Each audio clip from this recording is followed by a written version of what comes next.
Nenhuma criança, nenhuma família honesta sofrerá enquanto eu andar por estas veredas. Eu sou a sombra que protege os pequenos, o punho que pune a injustiça quando a lei vira silêncio. Diga-me, de onde você me escuta agora? Quero você ao meu lado nesta história. Juntos, faremos justiça onde o mundo virou as costas. Quando o coronel fez um homem engolir fogo de alambique diante do povo, o sertão prendeu a respiração.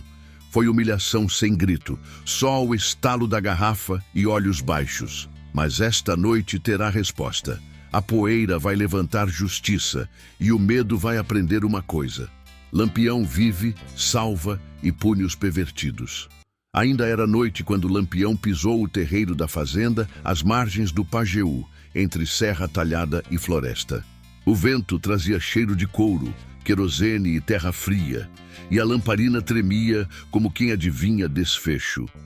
Diante dele, o coronel Álvaro Ferraz respirava curto, mãos amarradas. Ao lado, o chapéu caído parecia perda de patente. O capataz, Zeca Borda, mordia o canto da boca para sustentar coragem. Lampião não perguntou se todos tinham ouvido a história. Sabia. No mesmo chão batido, o indígena Pancararu, Manuel Tupã, fora forçado a engolir álcool de alambique, punição vestida de exemplo. Ali estavam as cifras do mando. Diárias de 2 dormil, descontos de R$ 600 por faca perdida, vales de rapadura de R$ 200 e anotações que prendiam gente por dívida. O coronel tentou atalhar oferecendo R$ 1 para encerrar o assunto. Virgulino nem desviou o olho. Dinheiro compra silêncio, respeito não. Falou baixo, sem floreio, como quem pesa a saca. Até o galo cantar haveria ajuste, sem tiro se houvesse juízo. Quis ouvir quem apanhou sem motivo e quem perdeu roça por papel torto. Um vaqueiro velho, tirando o chapéu, mostrou marcas antigas nas costas. Uma moça contou do irmão preso no tronco por causa de manga do pomar. Ninguém exaltou voz. Era relato seco, coisa que cabe em um basta. Rosa, filha do coronel, observava do alpendre, rosto pálido. Meses antes, estivera prometida a Antônio Rosa. Vaqueiro sério, que partiu quando o dote virou disputa em R$ 1.000. O capataz espalhara que Antônio sumira por roubo. O silêncio dessa mentira ainda pendia no ar. Antes de continuar, a narrativa precisava do público atento, firme no compasso do terreiro. Se gosta de histórias como esta, inscreva-se e ative a campainha. Aqui revivemos histórias que a história não se atreve a contar. Lampião não fez pausa longa. Deixou a frase pousar como poeira e seguiu. Pediu as chaves do paiol. Zeca hesitou. Meia-noite, à esquerda, inclinou o corpo o suficiente para o metal brilhar discreto. As chaves vieram. O trinco gemeu. Dentro, sacas de milho e feijão, couro salgado, ferramentas, um paletó surrado pendurado num prego. Virgulino notou as iniciais bordadas, quase apagadas. A.R. guardou o casaco no braço sem comentário. Mandou trazer também as cuias de Manuel guardadas entre as ferramentas. Tudo para o centro do terreiro, à vista de quem tinha sido obrigado a baixar os olhos. O relógio do sertão corria. Entre afogados e custódia, notícia voa mais que andorinha, e poeira de tropa não escolhe hora. Ainda assim, ele não apressou a escuta. O povo precisava dizer e a fazenda precisava aprender. Quando Manuel chegou, apoiado por 2 homens, a voz saiu áspera, garganta ferida. Não pediu dinheiro, pediu respeito e a devolução do que era seu. Lampião assentiu uma vez, como quem fecha a conta certa. A lamparina arquejou com o vento. O primeiro clarão avisou que a noite afrouxava. Virgulino bateu de leve na madeira do paiol, como quem chama testemunha. Aquilo não terminaria com perdão comprado. Terminaria com medida escrita, assinada, com cada coisa no dono e cada abuso na conta. Foi quando, do corredor, um sussurro atravessou a porta. Alguém, num fio de voz, chamou por Antônio. O passado, que fingia dormir, acordou no mesmo instante e pediu lugar na roda. Agora. O corredor estreito guardava mais que silêncio. Da porta fechada escapou um sussurro, tênue como brisa. Antônio. Lampião parou, a mão firme no punho da peixeira, e os cabras se entreolharam. O nome caía como pedra em água parada, trazendo de volta lembranças de meses atrás, quando Antônio Rosa, vaqueiro sério e noivo de Rosa Ferraz, sumira da fazenda após o coronel exigir um dote impossível. 500 mil réis, quantia que nenhum peão conseguiria juntar nem em anos de suor. Naquela época, o desaparecimento de Antônio foi envolto em boatos. Alguns diziam que fugira envergonhado, outros que roubara gado para pagar a dívida, mas ninguém mostrou prova. O capataz Zeca Borda espalhou a versão conveniente ao coronel, de que o rapaz era ladrão. O silêncio da moça Rosa, noiva deixada para trás, foi entendido como confirmação. O passado parecia enterrado, mas agora a palavra voltava no escuro, pedindo resposta. No paiol, entre sacas de feijão e couro ressecado, Lampião achou o paletó antigo com as iniciais bordadas AR. No forro, dobrado em pedaço pequeno, estava um bilhete. A caligrafia era simples, letras de quem aprendeu escrevendo em cartilha de catecismo. Dizia: "Não roubei nada, fui embora por vergonha. Se guardarem as cuias de Manuel, devolvam. O que é direito não se compra com ouro." Era a assinatura curta. Antônio Rosa. A prova sufocava a mentira. Rosa, do alpendre, prendeu o ar. O pai desviou os olhos. Zeca Borda empalideceu. O vaqueiro que fora expulso pela sede de dinheiro não era ladrão. Era mais um ferido pelas contas tortas do coronel. Lampião dobrou o bilhete, guardou no bolso do colete e soltou. Verdades escondidas não morrem, só esperam a hora de sair. O povo se remexeu, como se aquela frase tivesse destravado anos de nó na garganta. E enquanto o galo se preparava para cantar, a noite parecia exigir que mais coisas viessem à tona. O relógio do sertão não perdoa demora. Havia ainda justiça por pesar, inventário a ser feito, e a conta do coronel não fechava com réis, mas com vergonha. O vento trouxe cheiro de pólvora velha, lembrando que, além das dívidas da fazenda, havia poeira de volante rodando nas estradas. Era preciso apressar o julgamento antes que a aurora entregasse a todos. E assim, entre a lembrança de Antônio, a humilhação de Manuel e o medo da tropa, Lampião se preparava para a próxima medida. O terreiro amanhecia em silêncio pesado, quando Lampião ordenou que todos os moradores se reunissem diante da casa grande. O coronel Álvaro, amarrado em corda grossa de couro cru, ainda tentava manter a altivez. Zeca Borda, o capataz, tremia com as mãos presas nas costas, suando frio. Os peões, mulheres e até crianças se aproximaram devagar, rostos marcados pela incerteza. Era como se cada um carregasse dentro de si a lembrança de uma conta mal paga, de uma injustiça esquecida. Lampião, sem levantar a voz, perguntou: "Quem aqui já teve terra tomada por papel que nunca entendeu? Quem já perdeu colheita porque o coronel disse que devia?" O silêncio durou pouco. Um velho de cabelos ralos tirou o chapéu e mostrou as costas marcadas de chicote. Castigo por não entregar a tempo 2 arrobas de algodão. Uma mulher, segurando o filho no colo, contou que o irmão dela havia sido amarrado a um tronco por ter colhido uma manga do pomar. O menino tinha 12 anos, apanhou até não poder andar por uma semana. Outros relatos surgiram, todos curtos, diretos, sem choro. Apenas o peso da verdade. Era a vida da fazenda exposta diante do dono. O coronel tentou intervir, oferecendo dinheiro.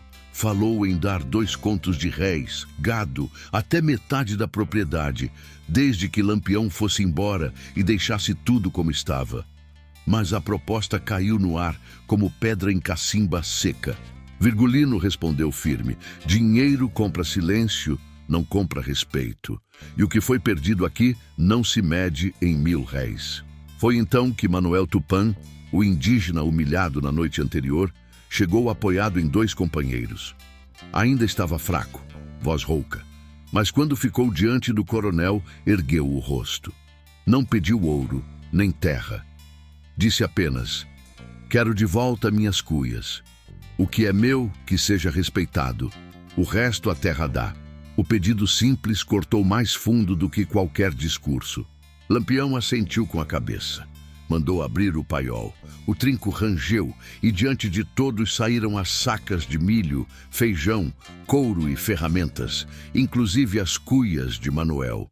E junto com elas, o paletó antigo de Antônio Rosa, o vaqueiro desaparecido. No bolso, o bilhete escondido, já lido por Lampião, agora circulava de mão em mão. Cada palavra provava que Antônio não fugira por covardia nem por roubo, mas por vergonha e por honra. Os olhos de Rosa, filha do coronel, marejaram ao reconhecer a letra do antigo noivo. A mentira sustentada por Zeca Borda desmoronava ali, no meio do terreiro. O povo murmurava, um misto de indignação e alívio. Era como se uma represa se rompesse, deixando escorrer anos de humilhação calada. Lampião ergueu o bilhete diante da multidão e disse: aqui está a prova de que verdade não se apaga com conversa fiada. O nome de Antônio volta limpo, e quem carregou mentira no peito agora sente o peso da vergonha. No horizonte, o céu já começava a clarear. O galo da fazenda ensaiava o primeiro canto. O relógio do sertão corria, mas antes da aurora ainda havia uma conta a fechar, calcular a medida certa da reparação. E Lampião estava pronto para pesar cada grão dessa justiça. O primeiro clarão do sol tingia de vermelho o céu do Pajeú, quando Lampião pediu que 2 homens alfabetizados se aproximassem. Um deles, vindo da Feira de Triunfo, sabia assinar o nome e fazer contas. O outro, rapaz de Afogados da Engazeira, lia devagar, mas lia. Virgulino lhes entregou papel de embrulho e um pedaço de carvão. Escrevam o inventário, cada saca, cada couro, cada ferramenta. Hoje nada fica escondido. O paiol virou tribunal. Um a um, os itens foram retirados e anotados. 14 sacas de milho, 6 de feijão, 8 de couro salgado. Lampião mandava repetir em voz alta cada soma. As pessoas escutavam atentas, como se fosse missa. Pela primeira vez, os valores que antes só apareciam no caderno do coronel estavam ali, expostos. Quando surgiu a marca dos adiantamentos, diárias de 2.000 réis descontadas com juros inventados, o povo murmurou. Era a prova escrita da escravidão por dívida, mecanismo usado para manter todos presos ao coronel.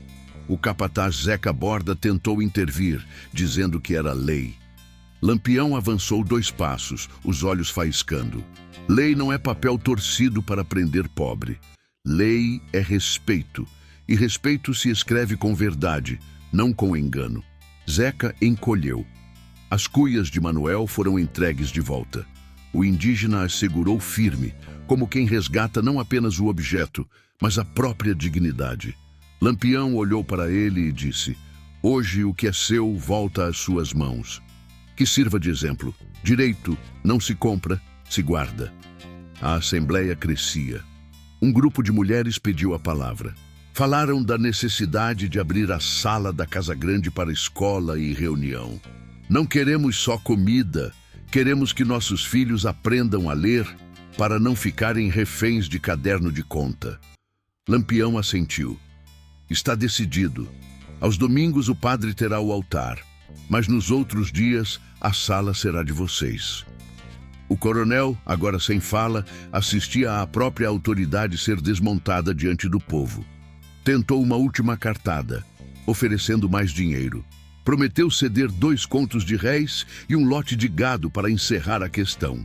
Mas a multidão não respondeu. Aquelas moedas já não compravam silêncio. O peso da verdade havia superado o valor do ouro. Lampião deu ordem final.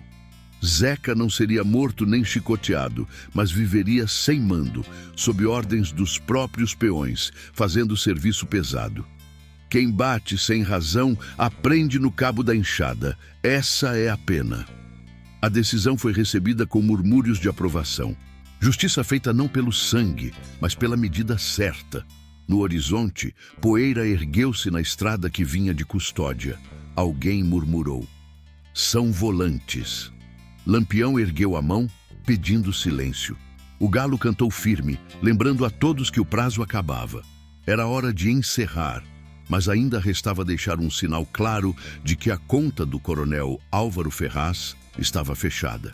Com calma, Virgulino escreveu de próprio punho, no papel de embrulho, letras grandes e firmes: "Quem trai o seu povo perde o direito de mandar." Pregou o bilhete no mourão do curral. O vento do sertão trataria de espalhar o recado por veredas e feiras, como sempre fez.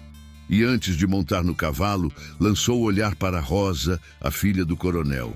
"Ensine a ler esse papel. Quem entende as letras não é enganado com conta torta." Depois puxou as rédeas. O bando se preparava para sair, mas o sertão ainda guardava mais um segredo à espreita do próximo passo. O sol já se erguia, dourando os mandacaros e pintando o céu de fogo quando o bando começou a se mover.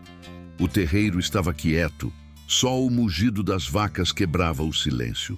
O povo permanecia reunido, absorvendo o que acontecera. Não havia festa nem grito de vitória. Era um silêncio pesado, mas diferente, não de medo, e sim de respeito. Pela primeira vez, sentiam que a palavra deles tinha peso. Lampião olhou para os cabras, fez sinal de partida, mas antes de dar as rédeas, voltou-se ao povo. "O que aconteceu aqui não é só ajuste de conta de coronel, é aviso. De hoje em diante, quem quiser governar, precisa primeiro respeitar." Palavras simples, secas como o chão rachado, mas que ficaram gravadas como ferro em brasa. Manuel Tupã, o indígena, ergueu as cuias no alto. Não falou nada. O gesto bastou. Aquelas peças de cabaça tão simples se tornaram símbolo de tudo que havia sido arrancado e agora devolvido. O povo olhou para ele com reverência. Era como se cada um sentisse que também recuperava um pedaço da própria dignidade. Rosa, a filha do coronel, permaneceu na varanda, o rosto firme, os olhos úmidos. Não disse palavra, mas sua postura era a de quem entendia que dali em diante as coisas seriam diferentes. O bilhete de Antônio, guardado no bolso de Lampião, já havia limpado o nome do vaqueiro e exposto a mentira de Zeca. Agora, o silêncio dela não era de submissão, era escolha. O coronel Álvaro, amarrado no tronco do curral, já não falava. O homem que antes gritava ordens e cobrava juros em 1000 réis, agora olhava para o chão de terra batida. Seu mundo havia se desfeito em poucas horas. Lampião não lhe deu mais atenção. A vergonha do próprio povo já era sentença suficiente. Foi então que o sinal do perigo voltou. A poeira que se levantava ao longe não deixava dúvidas. Volantes se aproximavam. Talvez nem soubessem ainda do ocorrido. Talvez viessem por outro motivo, mas estavam ali. O tempo havia acabado.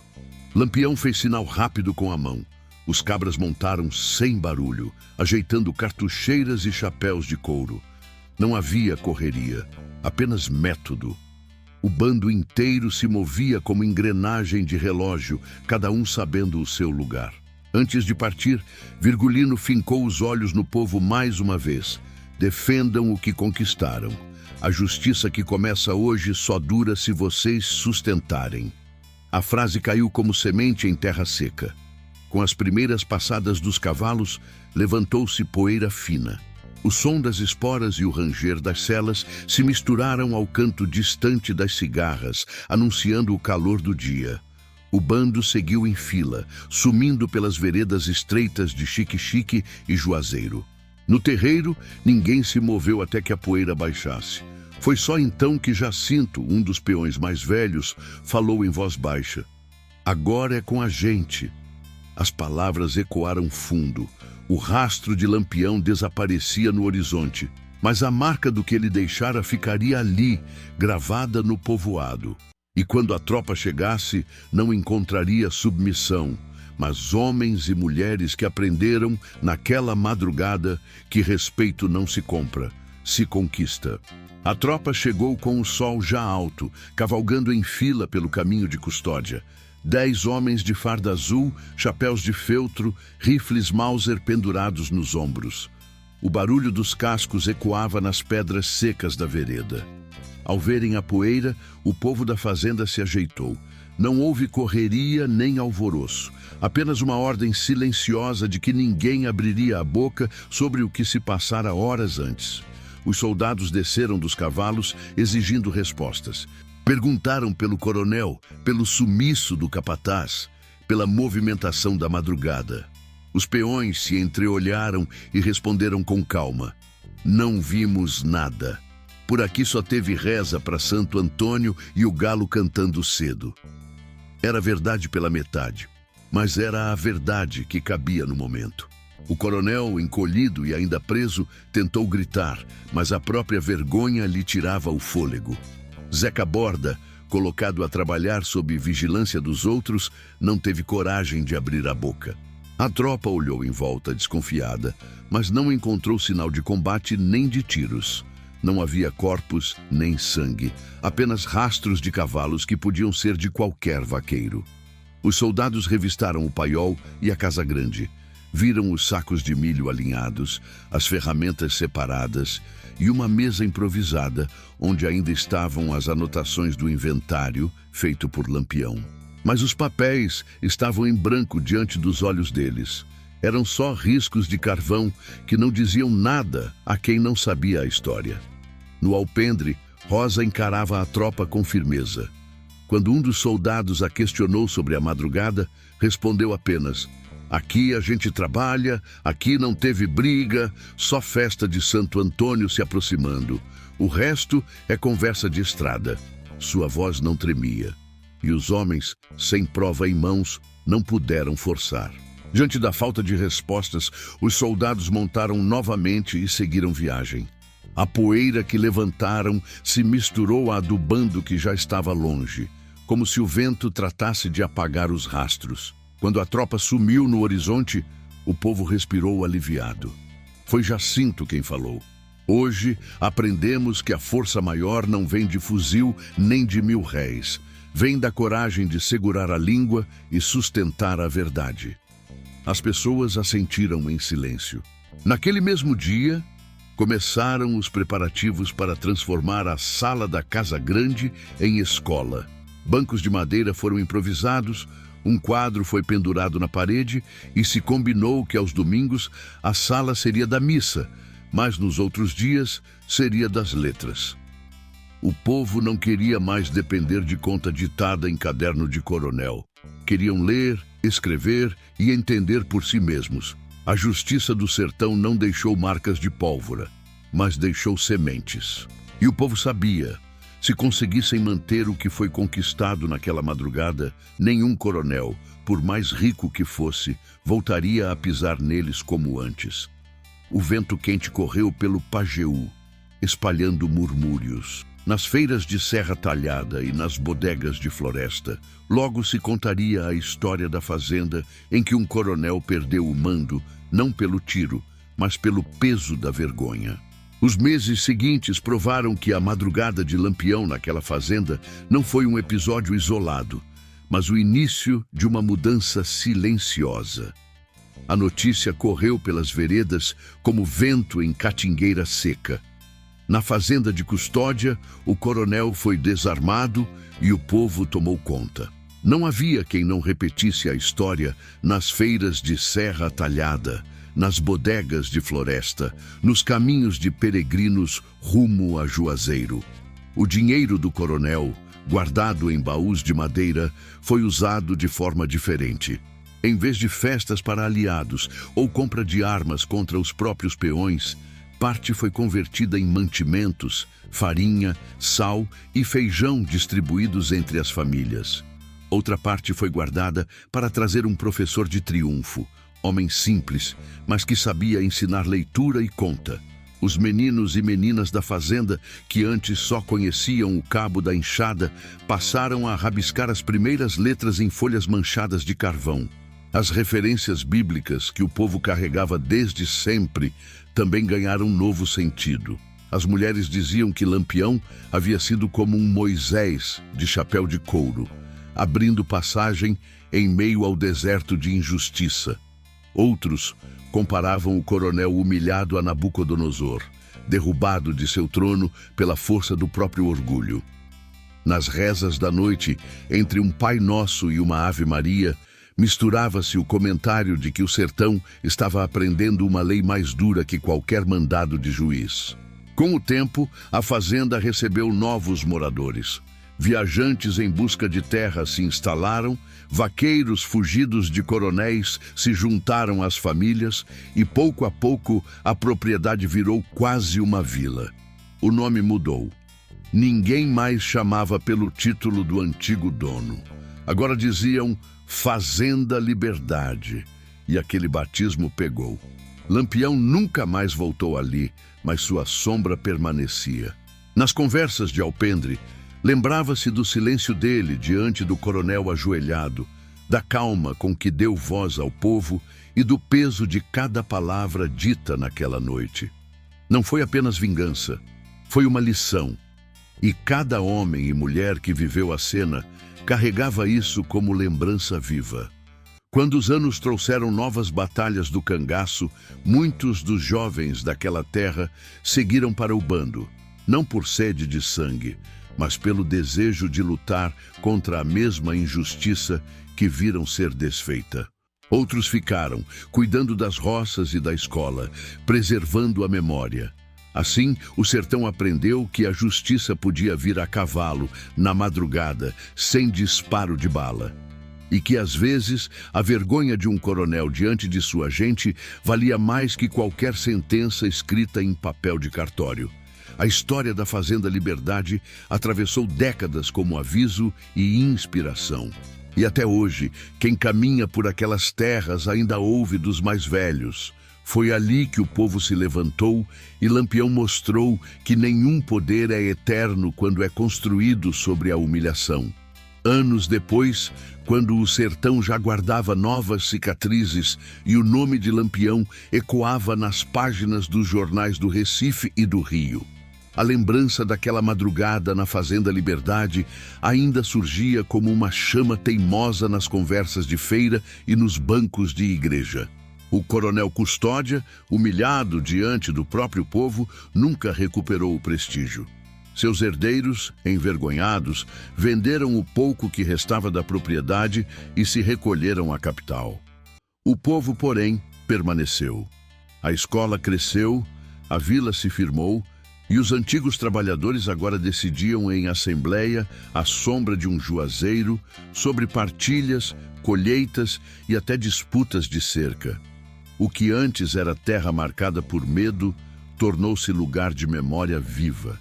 A cada ano, no mês de junho, quando as fogueiras ardiam para São João, os moradores contavam às crianças a história do vaqueiro Manuel forçado a beber cachaça e do noivo Antônio injustiçado pelo dote impossível.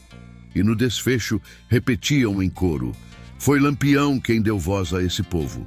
A cultura popular não deixou o episódio morrer. Repentistas improvisavam versos sobre a vergonha do coronel e a coragem de Virgulino. Nas romarias de Juazeiro, os romeiros carregavam não só exvotos de cera, mas também relatos dessa justiça sertaneja, lembrando que nem sempre os tribunais de toga atendiam aos pobres, mas a honra podia ser resgatada pela mão firme de quem ousava enfrentar os poderosos. Com o tempo, a Fazenda Liberdade virou ponto de parada para viajantes. Muitos diziam sentir ali uma espécie de silêncio pesado, como se as paredes de taipa ainda guardassem os ecos da voz de Lampião e os soluços do coronel ajoelhado. Para uns, era assombro, para outros, esperança. O fato é que mesmo depois da morte de Lampião em Angico, a história sobreviveu. Alguns a contavam como lenda, outros como fato. Mas no fundo todos sabiam. Naquela noite, entre a chama das lamparinas e o cheiro de terra molhada pelo orvalho, o sertão assistira a algo maior que vingança.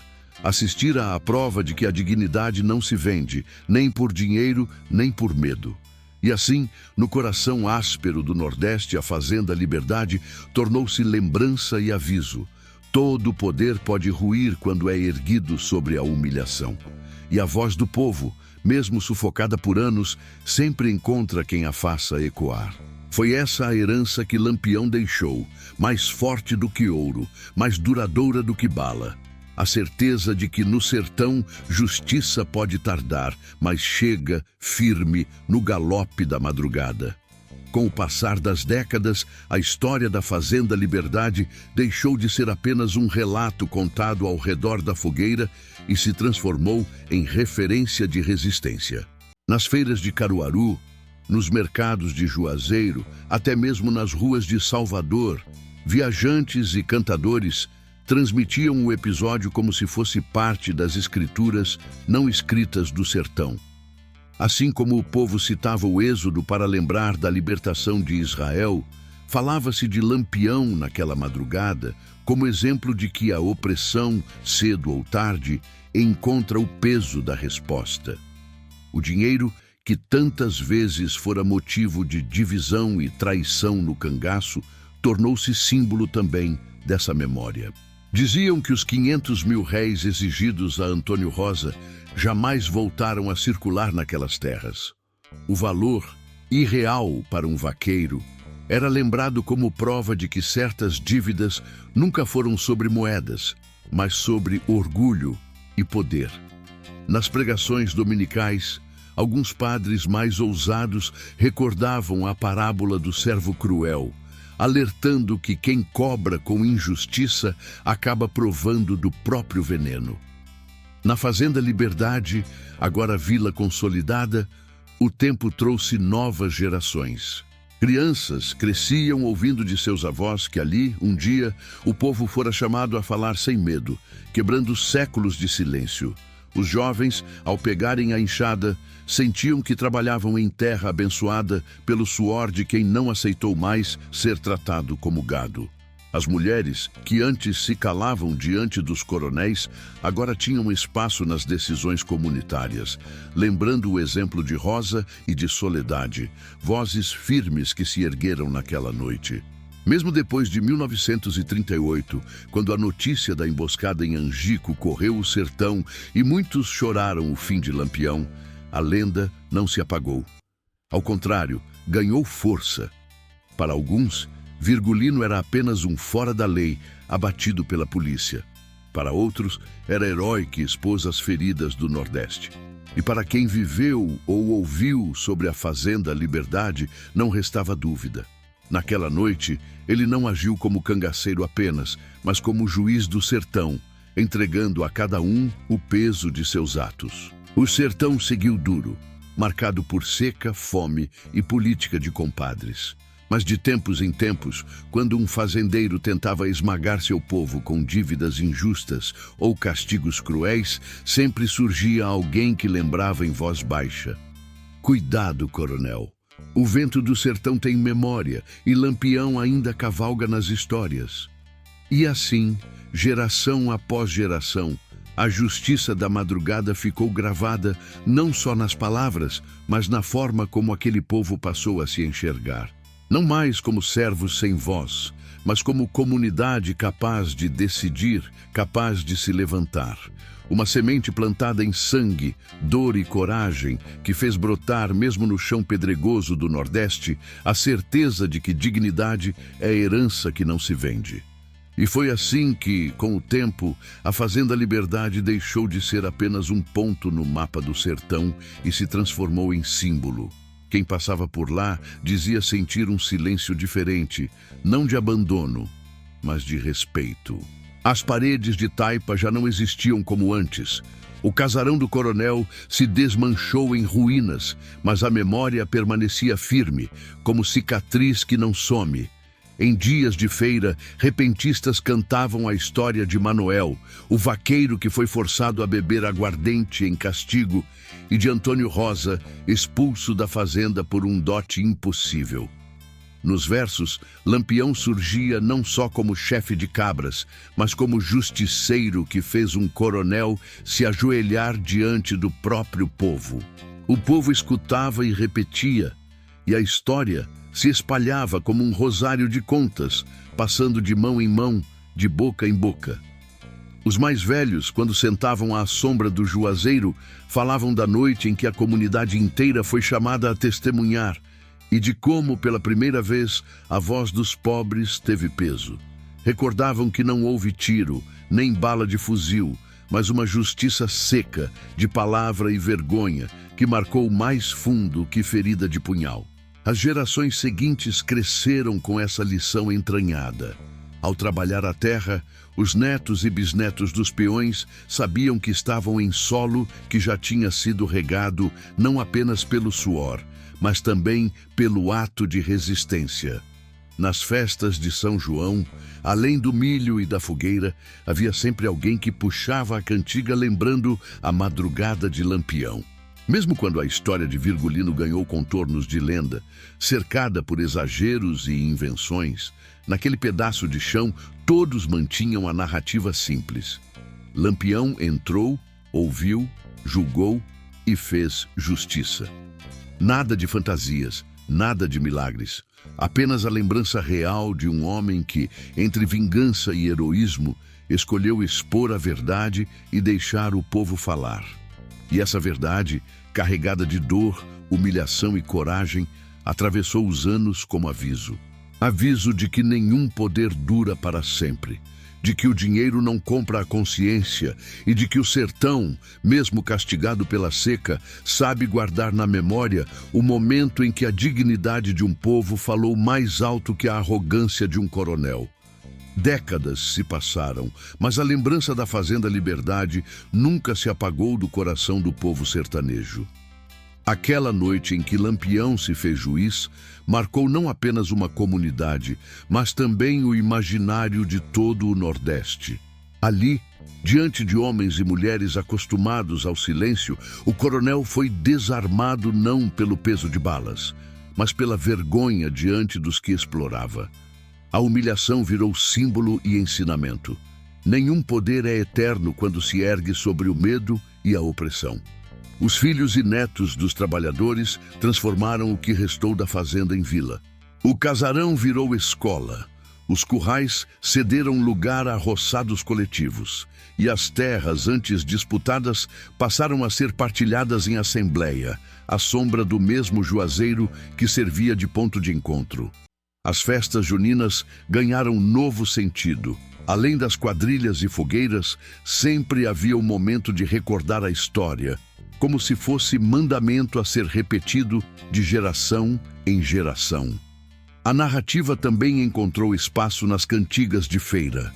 Cordelistas vendiam folhetos sobre o coronel ajoelhado, repentistas improvisavam versos sobre a coragem do vaqueiro Antônio e a humilhação de Manuel, e os mais velhos citavam trechos da Bíblia para dar peso sagrado ao acontecimento. Muitos diziam que, assim como Davi enfrentou Golias, Lampião mostrou que até os grandes caem quando a justiça bate à porta. A memória não ficou restrita ao sertão. Peregrinos que passavam rumo a Juazeiro levavam consigo a história e a espalhavam por outras paragens. Com o tempo, a Fazenda Liberdade virou ponto de referência. Quem viajava pelas caatingas sempre ouvia alguém dizer: ali foi onde o povo deixou de viver de joelhos. Mesmo após a morte de Lampião em Angico, a lembrança daquela noite se manteve firme. Para alguns, ele era apenas um bandido tombado pela volante. Mas para aqueles que viveram ou ouviram sobre a Fazenda Liberdade, Lampião era mais do que chefe de cangaceiros. Era o homem que dera voz aos esquecidos. Sua presença naquela madrugada provava que o sertão não era apenas palco de violência, mas também de resistência e de lições que atravessariam gerações. O legado seguiu vivo. Cada vez que um fazendeiro tentava impor dívidas injustas, alguém lembrava em voz baixa: "Cuidado, coronel, que o vento do sertão tem memória." Era uma forma de dizer que a dignidade podia ser pisada, mas nunca apagada. Que cedo ou tarde, alguém se levantaria para cobrar o que é direito.